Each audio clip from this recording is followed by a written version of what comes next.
All right, so I've got two sets of keys and fobs for this Jeep Cherokee XJ, and this fob here not working. This one's still working. So we're going to replace the batteries in both fobs. And let's go ahead and separate the fob from the key ring.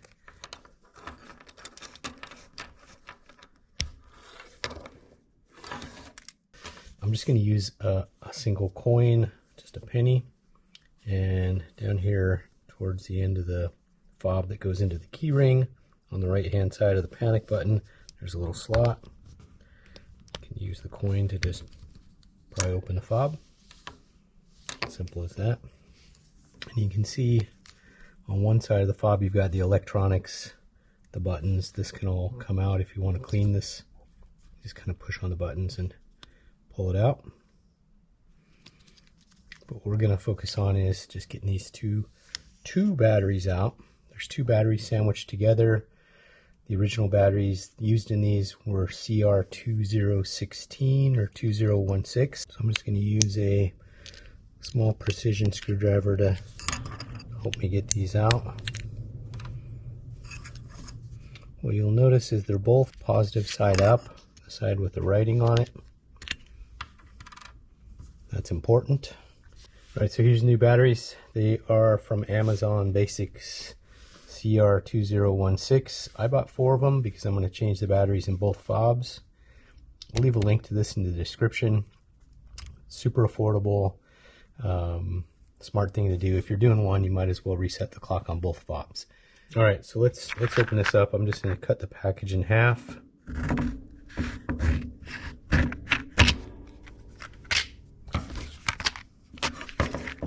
It's interesting with removing these types of batteries. Oftentimes the most difficult part of changing batteries in one of these fobs is just getting the battery out of the packaging. They really make these things kind of interesting because you don't want kids to get into them, or you know, kids would put these in their mouth and swallow them. So the packaging on these things can be really tough. This one's kind of manageable. So there's one battery.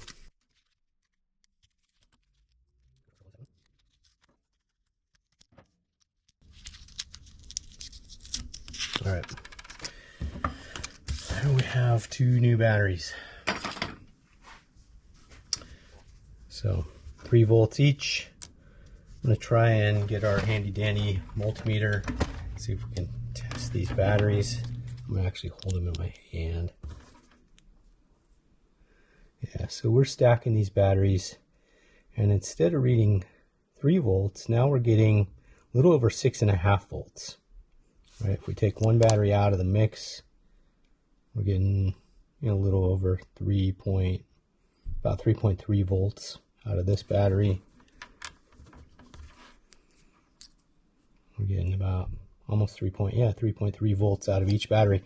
So when we stack these batteries, we're actually doubling the voltage, and that's the way these were from the factory as far as I know. So again, the thing we want to remember is when we put these back in, we're going to put them in where we can read the writing sticking up. That's positive side up. So I'm just going to pop one of them in there.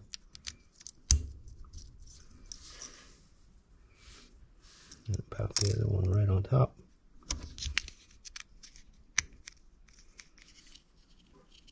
Okay.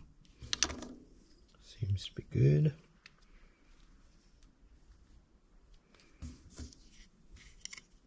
Get our 2 pieces.